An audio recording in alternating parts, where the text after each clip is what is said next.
ओम श्री परमात्मने नमः। यथार्थ गीता अध्याय 6 श्लोक 40 और 41। श्री भगवान उवाच पार्थनेयं नामुत्रं विनाशस्तस्य विद्यते न हि कल्याणकृतं शीघ्रं दुर्गतितात गच्छति प्राप्य पुण्यकृतां लोकानुशित्वा शाश्वती क्षमा शुचीनां श्रीमतां गेहे योगभ्रष्टो अभिजायते। भगवान कह रहे हैं, अर्जुन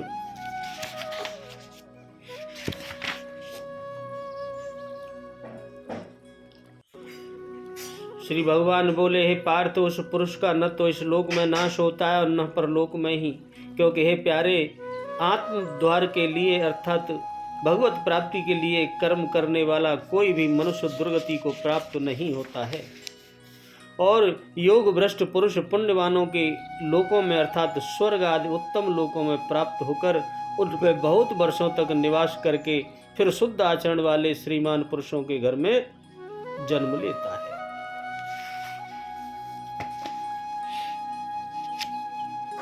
पार्थिव शरीर को रथ बनाकर लक्ष्य की ओर अग्रसर अर्जुन, उस पुरुष का न तो इस लोक में और न परलोक में ही नाश होता है, क्योंकि हे तात, उस परम कल्याणकारी नियत कर्म को करने वाला दुर्गति को प्राप्त नहीं होता। उसका होता क्या है?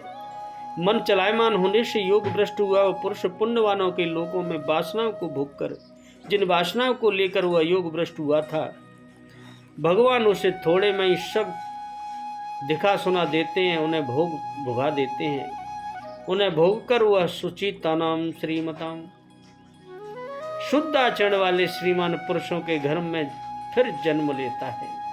जो शुद्ध आचरण वाले हैं वही श्रीमान होते हैं।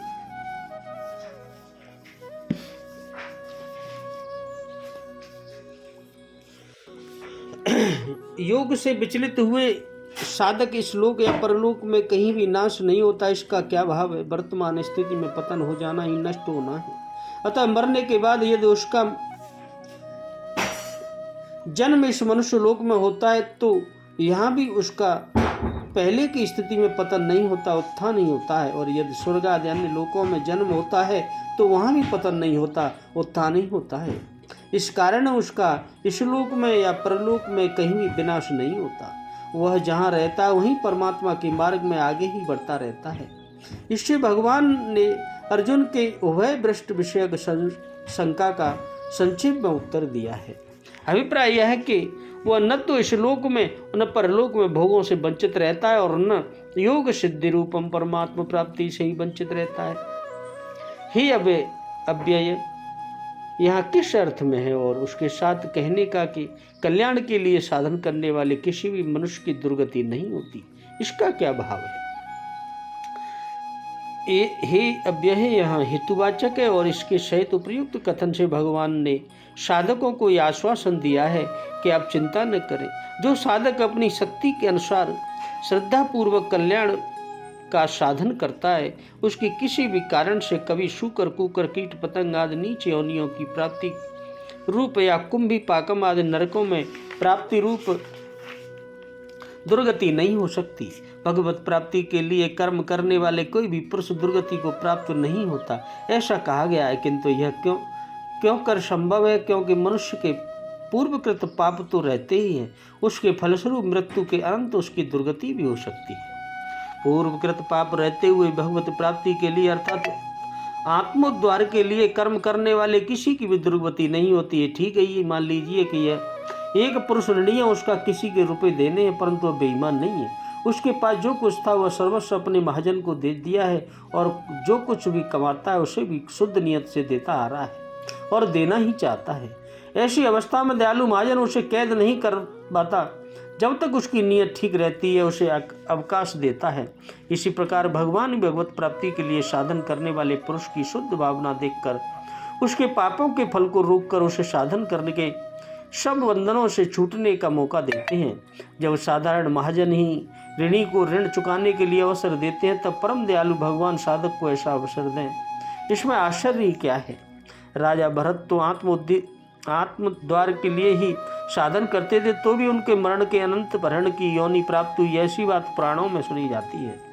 यदि ऐसा नियम है कि कल्याण के लिए साधन करने वाले मरण के अनंतर दुर्गति नहीं होती है तो राजा भरत की कैसे हुई?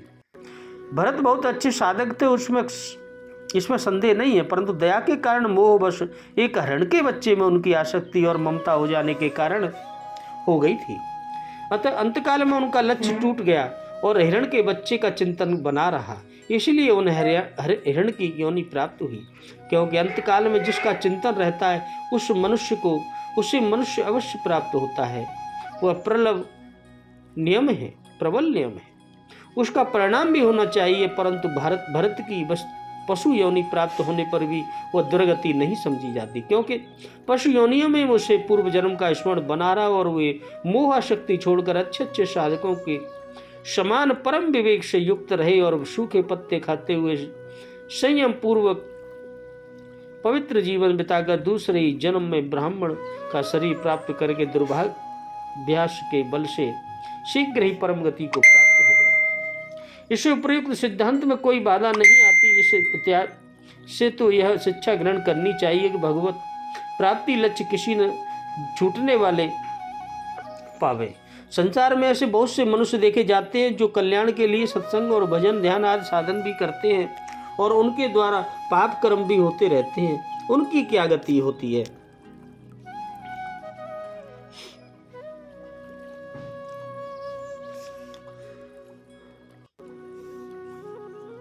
उनकी भी दुर्गति नहीं होती, क्योंकि जिनकी शास्त्रों में और महापुरुषों में श्रद्धा होती है उन्हें इस बात पर पूर्ण विश्वास हो जाता है कि पापों के फलस्वरूप भयानक दुखों की और घोर नरक नियंत्रणाओं की प्राप्ति होगी। इसलिए वे स्वभाव दोष से होने वाले पापों से भी बचने की चेष्टा करते रहते हैं। साथ ही साथ भजन और ध्यान का अभ्यास चालू रहने से उनके अंतःकरण भी शुद्ध होती चली जाती है। ऐसी अवस्था में उनके द्वारा जानबूझकर पाप किए जाने का कोई खास कारण नहीं रह जाता। अतएव स्वभाववश यदि कोई पापाचारी होते हैं तो सत्संग और भजन ध्यान से प्रभाव से वे भी पापाचरण से छूटकर शीघ्र ही धर्मात्मा बन जाते हैं। उनका क्रमशः उत्थान नहीं होता है, पतन नहीं हो सकता। तात संबोधन का क्या भाव है? तात संबोधन देकर भगवान ने अर्जुन को यह आश्वासित किया है कि तुम मेरे परम प्रिय सखा और भक्त हो, फिर तुम्हें किस बात का डर है? जब मेरी प्राप्ति के लिए साधन करने वाले की भी दुर्गति नहीं होती, उसे उत्तम गति की प्राप्ति होती है, तब तो तुम्हारे लिए तो कहना ही क्या, तुम तो मेरे प्रिय सखा हो। योग भ्रष्ट पुरुष की दुर्गति तो नहीं होती, फिर उसकी क्या गति होती है यह जानने की इच्छा होने पर भगवान कहते हैं योग भ्रष्ट किसे कहते हैं? ज्ञान योग, भक्ति योग, ध्यान योग और कर्मयोग आदि का साधन करने वाले जिस पुरुष का मन विक्षेप आदि विषयों से, दोषों से या विषय शक्ति अथवा रोगादि के कारण अंतकाल में लक्ष्य से विचलित हो जाता है, उसे योग भ्रष्ट कहते हैं। यहाँ कहा गया कि योग भ्रष्ट पुरुष पुण्यवानों के लोगों को प्राप्त होता है और श्रीमानों के घर में जन्म लेता है। इससे स्पष्ट हो गया है कि वह नरक आदि लोगों को और नीच योनियों को तो नहीं प्राप्त होता, परंतु पुण्यवानों के स्वर्ग आदि लोगों तथा धनियों के घरों में भोगों की अधिकता होती है। इस कारण भोगों से आसक्त होकर भोगों की प्राप्ति के लिए आगे चलकर उसको पाप कर्मों में प्रवृत्त होना तो संभव ही है। और यदि ऐसा हो सकता है तो ये दोनों गतियां परिणाम में उसके पतन में ही हेतु कारण होती हैं। इसलिए प्रकारांतर से ये भी दुर्गति ही तो हुई। मृत्यु लोक से ऊपर ब्रह्मलोक जितने भी लोक हैं सभी पुण्यवानों के लोक हैं। उनमें से योग भ्रष्ट पुरुष योग रूपी महान पुण्य के प्रभाव से ऐसे लोकों में नहीं जाते, वहाँ भोगों में फंसकर दुर्गति प्राप्त हो जाए, और न ऐसे अपवित्र हीन गुण और हीन आचरण वाले धनियों के घरों में ही जन्म लेते हैं जो उनकी दुर्गति में हेतु है।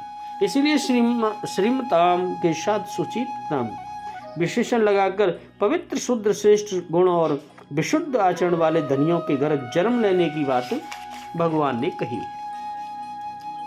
अतः यह प्रकारांतर से भी दुर्गति नहीं है। बहुत वर्षों तक पुण्यवानों के लोकों में रहने में क्या हेतु है?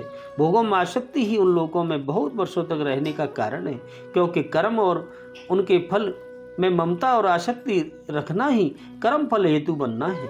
अतः जिस साधक के अंतःकरण में जितनी भी आसक्ति छिपी रहती है उतने ही समय तक उसे अपने शुभ कर्मों का फल भोगने के लिए वहाँ रहना पड़ता है। जिनमें आसक्ति अधिक होती है वे अपेक्षाकृत अधिक समय तक वहाँ रहते हैं, और जिनमें कम होती है वे कम समय तक। जिनमें भोगाशक्ति नहीं होती है वे वैराग्यवान योग भ्रष्ट तो वहाँ न जाकर सीधे योगियों के कुलों में ही जन्म लेते हैं। साधारण योग भ्रष्ट पुरुषों की गति बताकर अब आसक्ति रहते उच्च श्रेणी के योग भ्रष्ट पुरुष की आगे वर्णन करेंगे। बोलो राधे राधे, जय श्री कृष्ण।